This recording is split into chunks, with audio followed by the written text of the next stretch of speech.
We've been in the studio this morning. One of the gay right activists, should I call him Mr.? Yes. Papa Giorgio Oshima. Thank you for coming in. Good morning. Good morning. Why are you gay? Who told you I'm gay? You are gay.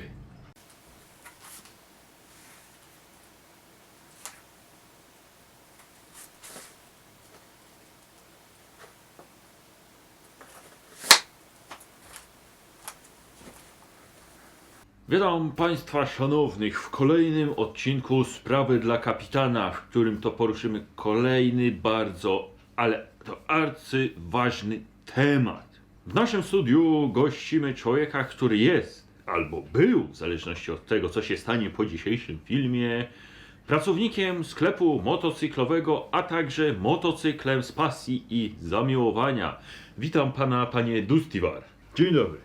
W roku 2023 Unia Europejska wprowadziła nowe normy certyfikacji i homologacji kasków motocyklowych ECE 2206. A co za tym idzie, producenci kasków musieli zmodyfikować swoje obecne modele, stworzyć nowe modele, aby te spełniały nowe normy, a co za tym idzie, były odpowiednio bezpieczne. Jednak poza bezpieczeństwem ważna jest też wygoda użytkowania ubrań motocyklowych, a jeszcze ważniejsza jest obsługa klienta, czy to przed zakupem, czy to po zakupie. Gdy przyjechała pierwsza partia kasków marki Shoei z nowej generacji, nasz tutaj gość przyjrzał się im dokładnie i zaczął się zastanawiać, czy określenie premium w obecnych czasach jest tylko sloganem. Opowiedz nam coś o tej historii. Co się stało, to się stało. Przyjechała pierwsza partia kasków do sklepu. Świeżutkie, przez nikogo nie dotykane poza niemieckim dystrybutorem i tamtejszą centralą. Kaski świeżutko, praktycznie miesiąc, 2 miesiące temu złożone przez Japończyków w ich fabryce w Japonii. Otwieram pudełka, przyglądam się kaskom.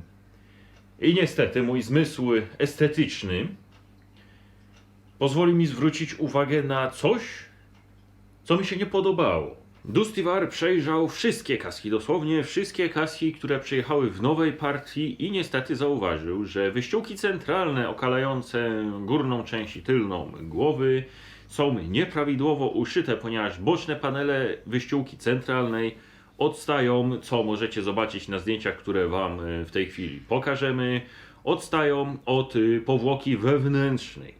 Z jednej strony mogłoby się wydać, że może to być efekt zamierzony związany z lepszym wygłuszeniem kasków. Niemniej jednak, po sprawdzeniu wszystkich, okazało się jednak, że 2, może 3 kaski z tych wszystkich mają wyściółki uszyte prawidłowo.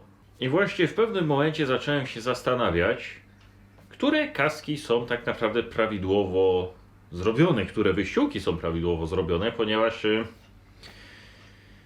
może, ale jednak stwierdziłem, że moje podstawowe umiejętności związane z krawiectwem wskazują na to, że to nie jest zamierzone, tylko jednak jest to wada fabryczna i tak nie powinno być, tak? Zwłaszcza, że poprzednia produkcja, czyli Shoei NXR, który też już jest na nowej normie, z tymi wyściółkami problemu nie ma. Dustivar udostępnił nam nagrania, na których przedstawił nam nowe kaski z nowej partii, nowe kaski ze starej partii, czyli Shoei NXR2, który jako pierwszy w gamie producenta marki premium japońskiej chwalił się, że jest to kask na nowej homologacji, oraz pokazał kaski starej generacji, w których do niezgodności wyściółkowej dochodziło tylko w skrajnie niskich rozmiarach, czyli XS i S. Jako że kierownik poszedł załatwić sprawy z serwisem motocyklowym, który za nami jest, postanowiłem wziąć sprawy w swoje ręce i zadzwonić do dystrybutora, aby się spytać, czy wiedzą coś na temat wadliwie uszytych wyściółek w kaskach. Zareagował on na to nie w taki sposób, jak powinien, prawda? Tak. Gdyby nie to, prawdopodobnie nigdy byśmy się tutaj nie spotkali. Powiedz, co się stało? Otóż powiedział, że nikt mu nie zgłaszał problemów z wyściółkami i raczej chyba nie ma z tym żadnego problemu. Na dowód tego, że moje słowa nie są puste, wysłałem mu odpowiednie zdjęcia. Traf chciał, że telefon zadzwonił od dystrybutora w momencie, gdy odebrał go kierownik. Shoei, dystrybutor, nie wiem kto konkretnie, z kim rozmawiałem, ale stwierdził, że to, co ja powiedziałem, to nie są sugestie, tylko to jest atakowanie firmy i niechęć do dalszej współpracy z nimi. Kierownik trochę go zbił z tropu, ponieważ że sam też uważa, że tak nie powinno być. Niemniej jednak po zakończeniu rozmowy powiedział, że od takich spraw jest on jako kierownik albo nasz pracodawca, nasz prezes. Także niestety chciałem zrobić coś dla dobra ludzi, dla dobra ogółu, bo stwierdziłem, że tak nie może być, że jest sprzedawany towar, który jest fabrycznie nowy, a posiada wady, ale niestety standardowo zostałem zlekceważony. Takie są niestety uroki bycia najmłodszym w kadrze pracowniczej.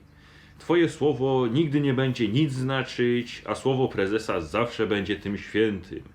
Oczywiście tego tak nie zostawiłeś, postanowiłeś wziąć sprawy w swoje ręce, nieprawdaż? Po rozmowie ze znajomymi zostałem przekonany do tego, żeby skontaktować się bezpośrednio z marką matką Shoei, czyli bezpośrednio z Japończykami. Z tego co mi opowiadali, z tego co ja sam słyszałem, Japończycy są ludźmi honorowymi, którzy bardzo cenią sobie pracę, szacunek do innych ludzi, więc oni by do czegoś takiego nie dopuścili, a nawet jeśli będą się starali ze wszystkich sił, żeby to naprawić. Dlatego rozszyfrowałem stronę japońską i skontaktowałem się z nimi. Jak sprawa potoczyła się dalej? Tak jak prawdopodobnie zobaczycie na załączonych zdjęciach, nie dotarła do nich cała moja wiadomość, niemniej jednak kontynuowałem dalszą rozmowę, poinformowałem ich o zaistniałej sytuacji. Oni w odpowiedzi napisali mi, że w sprawach bieżących powinienem kontaktować się z dystrybutorem na dany region. Ja im napisałem, że niestety, ale dystrybutorowi nie ufam. Dobrze się to nie skończyło. Problemy były dwa. Pierwszym problemem było to, że napisałem, że jestem pracownikiem sklepu. Niestety w tej sytuacji wolałem być szczery, ponieważ kłamstwo ma krótkie nogi i ciężko by było być klientem, wejść do sklepu i rozpakować wszystkie możliwe pudełka kasków. Drugim problemem było niestety to, że napisałem im, że nie ufam dystrybutorowi na Polskę, co niestety niezbyt mogło dobrze by się skończyć, ponieważ napisałem im to, że wolałbym, żeby moje imię i nazwisko nie zostało ujawnione, ponieważ mogę ponieść tego konsekwencje. Shoei odpowiedział Ci, że przyjrzy się tej sprawie, skontaktuje się z działem kontroli jakości i poinformuje Cię o zaistniałej sytuacji, prawda? Tak, napisali, że sprawą się zajmą, niestety jednak sprawa potoczyła się inaczej niż zakładaliśmy, ponieważ cała sytuacja lawinowo zwaliła się na Europę, przez co moje zaufanie wobec tej marki niestety legło w gruzach, ponieważ okazało się, że Shoei jest taką samą jak inne korporacją, której zależy w obecnych czasach jedynie na pieniądzach, a nie na dobrej marce i renomie. Gdyby sprawa wyszła na jaw, a ludzie zaczęliby przychodzić lawinowo wręcz do sklepów, żeby zareklamować nieprawidłowo uszyte wyściółki, Shoei prawdopodobnie finansowo nie byłby w stanie się pozbierać z tak ogromnej katastrofy. Shoei Japan napisało wiadomość do Shoei Germany z zapytaniem, co się dzieje. Shoei Germany skontaktowało się z polskim dystrybutorem. Polski dystrybutor połączył kropki, ponieważ byłem jedyną osobą, która zgłaszała problemy z nowymi kaskami. No i tak ta informacja doszła do mojego pracodawcy. Dystrybutorowi polskiemu musiało się zrobić naprawdę ciepło między pośladkami, gdy zagrażała mu możliwość utraty licencji dystrybutora. Tak, sprawa została zamieciona pod dywan, dystrybutor prawdopodobnie mógł stracić swoją posadę, no ale niestety. Dostałem reprymendę od pracodawcy, porozmawialiśmy na ten temat. Można powiedzieć, że rozeszło się to po kościach, niemniej jednak mój pracodawca musiał napisać odpowiedni list z przeprosinami i informacją, że cała sprawa została już wyjaśniona i nie ma problemu. Świetnie, prawda? Rozumiem, że Shoei Japan do tej pory ci nie odpisało. Nie odpisało. Sytuacja pewnie by się zaogniła, gdybyś napisał do nich i spytał się, jak wygląda sytuacja z kontrolą jakości.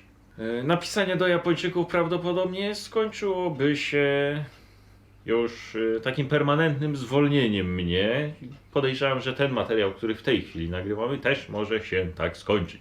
Tak, proszę Państwa, prezentuje się sytuacja Dustivara, zwykłego człowieka, który chciał pokonać giganta i naprawić problem nie dla samego siebie, ale dla ogółu ludzi.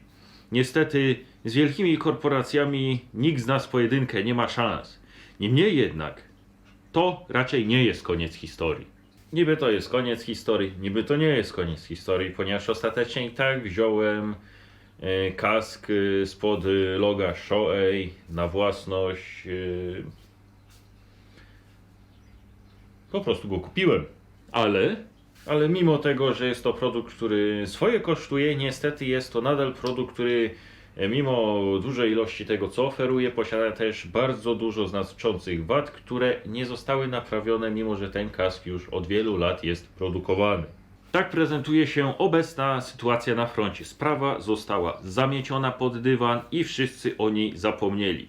Jeżeli coś będzie się działo dalej, sytuacja będzie się rozwijała, będziemy Państwa informować. To była sprawa dla kapitana. Do zobaczenia w następnym odcinku.